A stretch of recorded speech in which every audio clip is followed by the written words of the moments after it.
subsecretario de Defensa, también ha sido embajador en otros momentos, Gabriel Gaspar, a quien recibimos con toda cordialidad. Gabriel, mucho gusto saludarte, muy buenas tardes.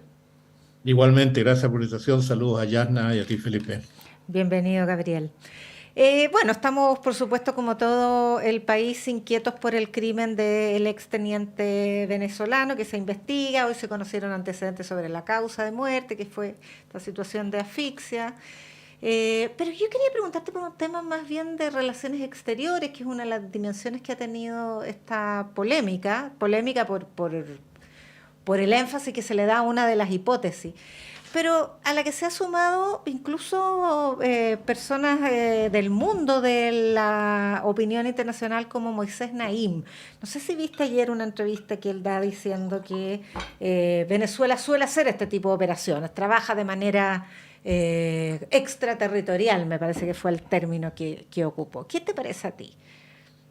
Bueno, a ver, más allá de las tantas coyunturas, yo diría que en lo personal, al igual que creo la mayoría de los chilenos, nos preocupa la grave crisis de seguridad que se encuentra el país desde hace tiempo. Ujú.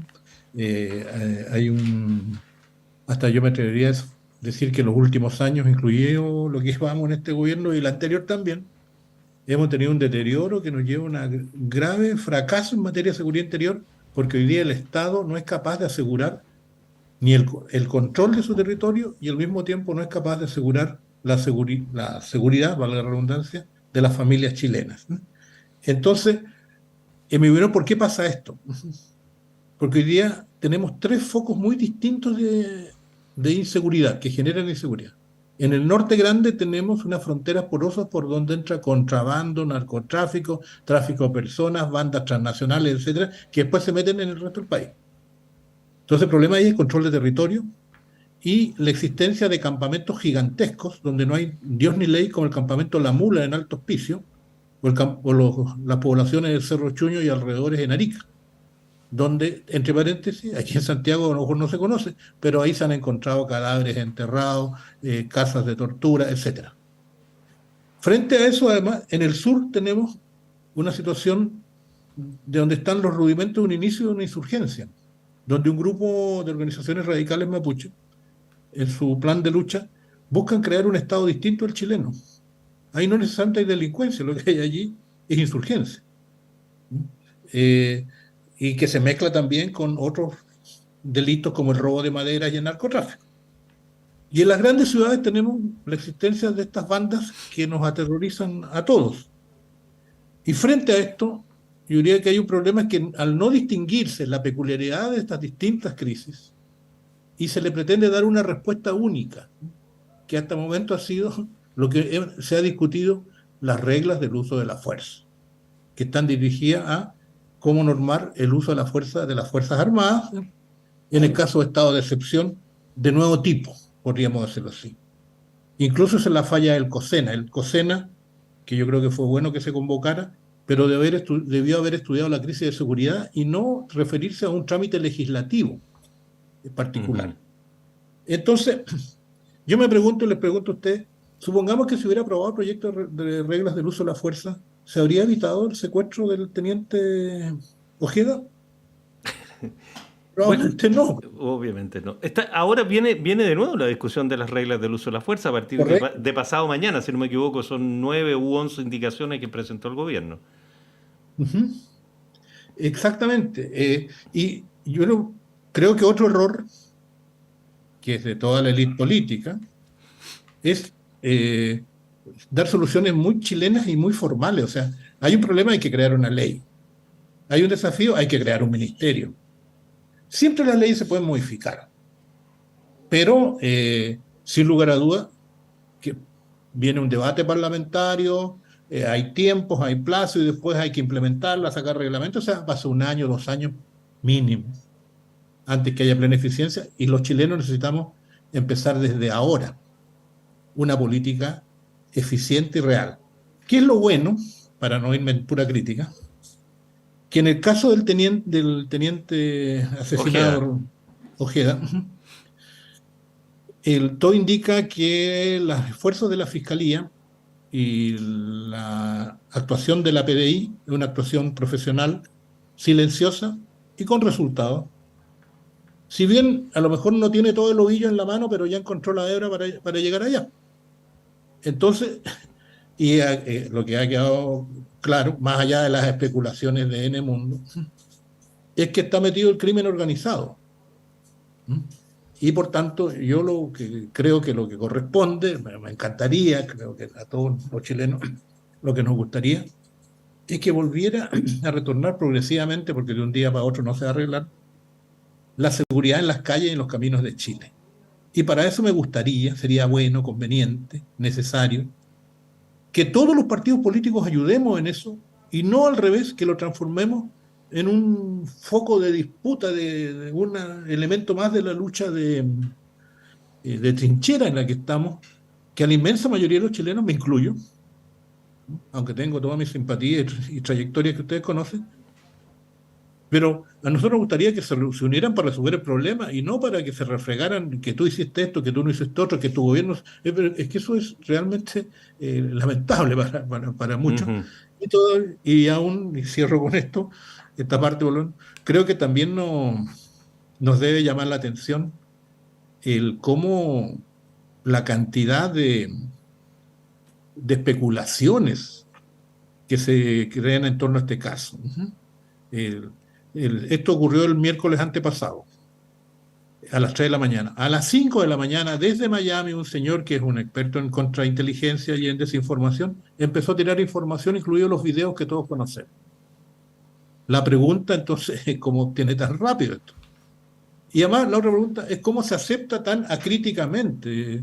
Ustedes son periodistas, y en mi opinión, no porque esté aquí, le tengo un gran aprecio a la radio, pero siempre el periodismo se enseña que las fuentes se contrastan. Aquí se asimiló acríticamente, y de a poco ha ido bajando el entusiasmo por esto, para transformarlo en un tema casi de política internacional. Eh, yo diría esto también pasa, y quiero ser justo, porque el día miércoles, desde que se supo esta noticia, hasta las 9 de la noche de ese día, desgraciadamente el gobierno no entregó ninguna información orientadora, entonces dejó el espacio libre para todo tipo de especulaciones. O sea, a su pregunta, yo creo que estamos en positivo, estamos ante una grave crisis, pero en positivo este es un momento que podríamos crear un punto de convergencia que nos permita recuperar el control territorial del país. Ahora, cuando tú mencionas la naturaleza desafortunadamente tampoco me acuerdo el nombre, un ex jefe de seguridad en Venezuela. Simonovic, Sí, algo así. sí, parece que tiene algún origen ruso, bueno, da lo mismo. Pero él interviene al tiro desde otro país, desde Miami, con una operación, puede ser pequeña, grande, mediana, puede haber sido iniciativa propia, vinculado a su interés personal por la situación de Venezuela. Obviamente él es un disidente.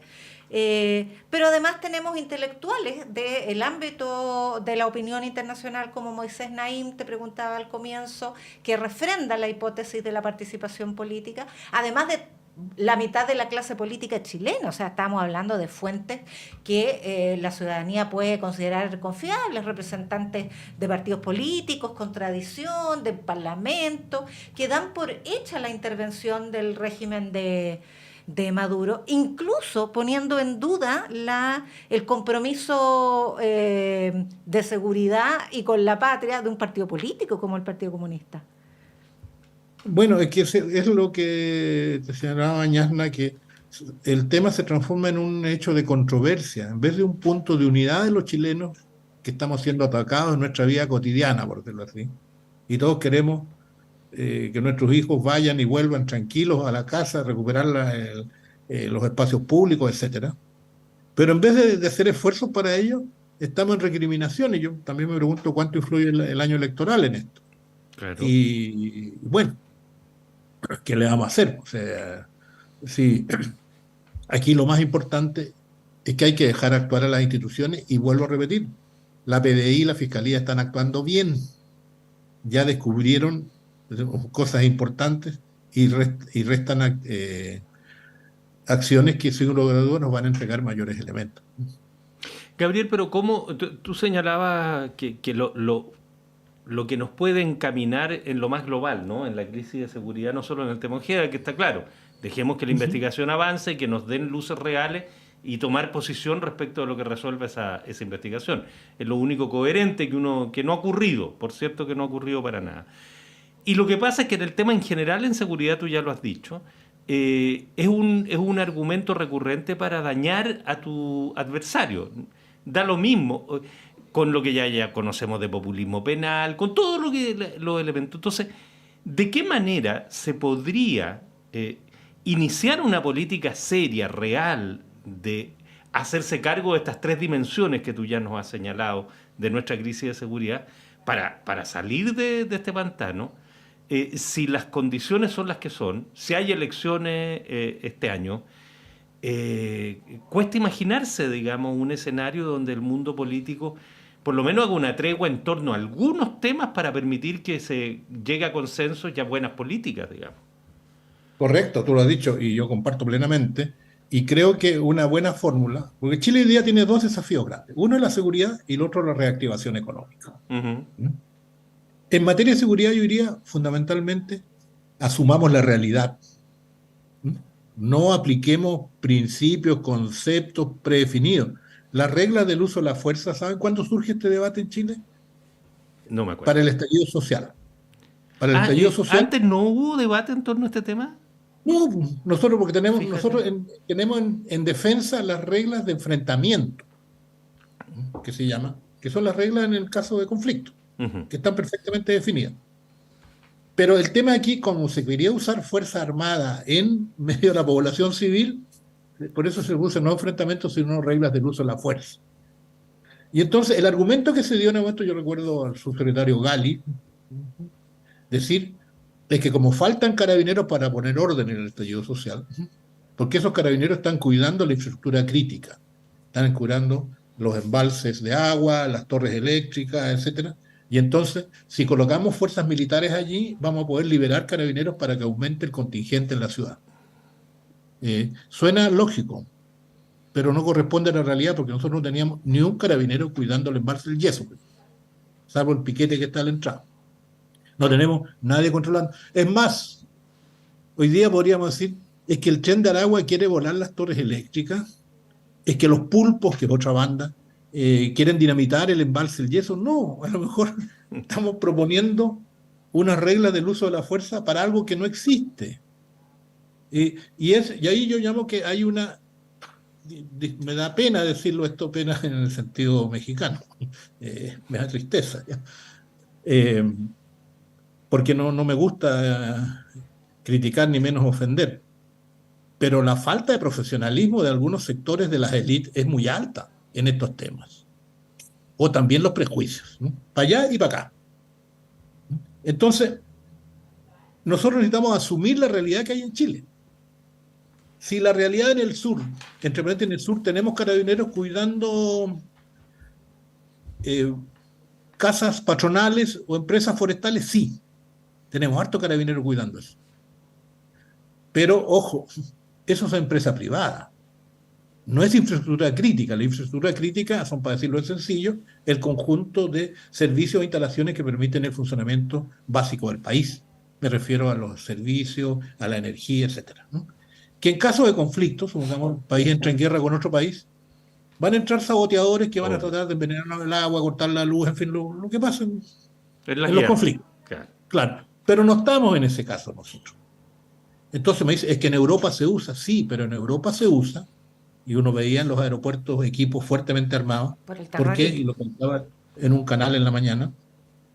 Porque cuando cayó el gobierno de Gaddafi, fueron saqueados los arsenales de Gaddafi, que estaban bien pertrechados, y más o menos 1000 Manpads, o sea, cohetes tierra-aire, llegaron a manos de grupos yihadistas, los que querían introducirlos en el continente para atacar aviación civil. La inteligencia europea detectó esto y por tanto dispuso una protección militar de los aeropuertos. Y por eso uno veía estos comandos en los aeropuertos. Porque habitualmente en tiempos normales la seguridad de los aeropuertos, perímetro exterior carabineros y adentro los APSEC, digamos, esto que nos revisan las maletas y que a lo más por ahí tienen una pistola. Entonces, tener, obviamente, si iba a llegar, si el peligro era un atentado con un cohete, con un misil, lo que se necesitaba era una fuerza capaz de neutralizarla. ¿Para qué? Para proteger a los pasajeros de su aviación civil. Por eso porque había una alerta del sistema de inteligencia. Pero yo me pregunto, ¿estamos en ese punto en Chile hoy día? ¿Existe una alerta de inteligencia de ese tipo? ¿Existe Obviamente no. inteligencia en Chile? Esa es la pregunta también Claro, que por no sé supuesto, si... existe en Chile. No, yo creo, a ver, qué bueno que toca el punto. Yo voy a entrar. En Chile tenemos inteligencia, y en mi opinión tenemos inteligencia que a la fecha ha permitido que en el país no hayan atentados, por ejemplo. Ha permitido que el país se mantenga en paz. Ha permitido suministrar la información suficiente para que las autoridades tomen las decisiones correctas ante las crisis que hemos vivido. Lo que pasa que para que un caballo galope bien se requiere tener un buen jinete. Y el jinete tiene que saber manejar las riendas. Entonces, cuando yo coloco un veterinario a cargo, estoy haciendo Sí, sí, una sí, sí, caricatura, ¿no? sí.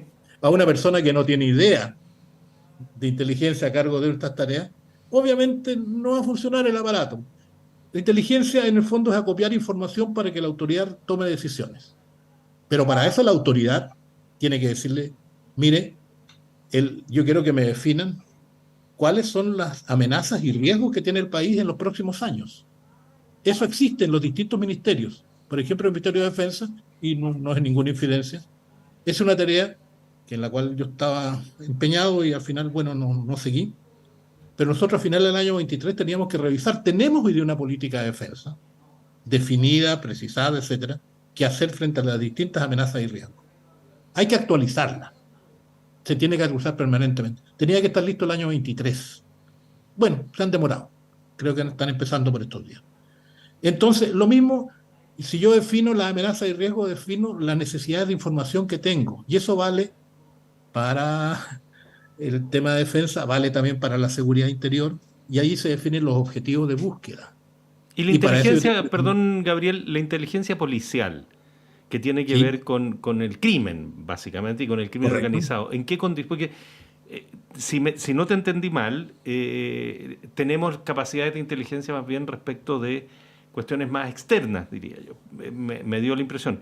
De defensa. Sin embargo, en materia parece ser, lleva una cuestión que repite todo el mundo, digamos, que investiga y que se mete en estos temas con algún grado de capacidad de hacerlo, de que tenemos un déficit importante en materia de inteligencia policial y de la capacidad de infiltración, de detección, etcétera, y particularmente frente al crimen organizado, que es un fenómeno que nos pilla con los pantalones un poco cayéndose, ¿no? Digamos. Mira, mi especialidad ha sido trabajar Defensa, en, sí, sí, siempre. en defensa y en Cancillería. Sí. Nunca he trabajado en Ministerio del Interior, pero calculo que no será tan distinto en estos temas, porque tenemos dos policías bastante experimentadas, ¿no? Tenemos carabineros para el orden interior y para la pesquisa tenemos la PDI. Y la PDI nos acaba de dar una demostración calladita, silenciosa, sin tener ningún frenesí por aparecer en la tele, pero ya está ubicado cuál fue por lo menos el brazo ejecutor. Ujú. Resta por definir cuál será el móvil. Y ahí se abren muchas, también vuelvo a decir, especulaciones, ¿no? Me voy con algunas son dudas que surgen. Dicen, es que no se pidió rescate. Pues que a lo mejor el objetivo no era rescate, porque, discúlpenme, pero una persona que vive en un edificio en Conchalí, modesto, no tiene muchos recursos, ni su familia tampoco. Entonces, obviamente, no estaban buscando rescate. Si querían matarlo, bastaba con un motochorro y una UCI que lo da de baja en la calle. Y se ahorran todo el día. Querían llevarse. Y se lo querían llevar, ¿es por qué? Porque probablemente él sabía algo que les interesaba a quienes lo capturaron. ¿Qué es lo que sabía? ¿De qué se trataba? No lo sé. Ujú. Circula por allí, el fin de semana salió en un periódico, de que el teniente habría dejado una autobiografía.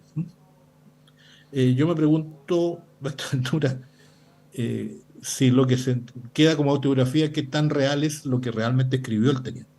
¿Mm?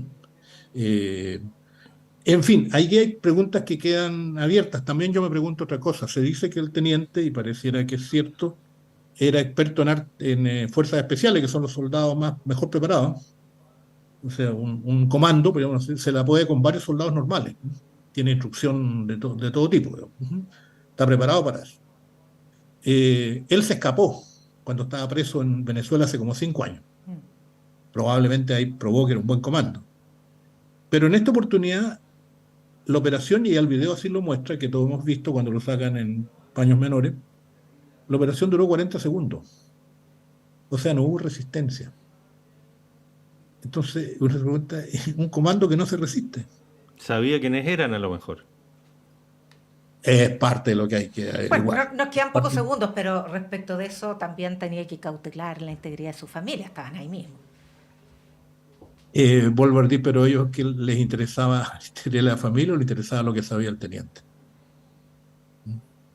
Entonces, Está lleno de interrogantes este punto, sí. hay muchas interrogantes y frente a eso yo creo que lo peor es la especulación, hacer esto un trabajo de atrincheramiento político y ser lo que la mayoría de los chilenos creo interpretar, porque lo escucho por todos los lados y en todos los rincones, y me muevo harto, es que queremos un país en paz. Queremos volver a recuperar esa capacidad que tenía Chile, que precisamente hacía que muchos extranjeros quisieran vivir a Chile por buenas razones, porque Chile se vivía mejor que en otros países. Entre otras cosas, por la seguridad. Y me gustaría que recuperáramos eso. Y eso vale para el gobierno, vale para la oposición, y si mañana hay elecciones, yo calculo que los que quieran ganar y gobernar en 2 años más, también querrán recibir un país más ordenadito. Por supuesto. Me imagino yo, como también más reanimado económicamente, ¿no? Pero ese es otro gran tema. Gabriel Gaspar, como siempre, el tema es mucho y el tiempo menos. Así que lamentablemente se nos vino ya el tiempo encima. Ya seguiremos conversando de este y de otros temas. De todas maneras, esto da para mucho. 1.000.000 de gracias, como siempre, Gabriel, un gusto. Chao, Gabriel, gracias. Felipe, un gusto. Chao, Yasna. Ya, pues nos vamos.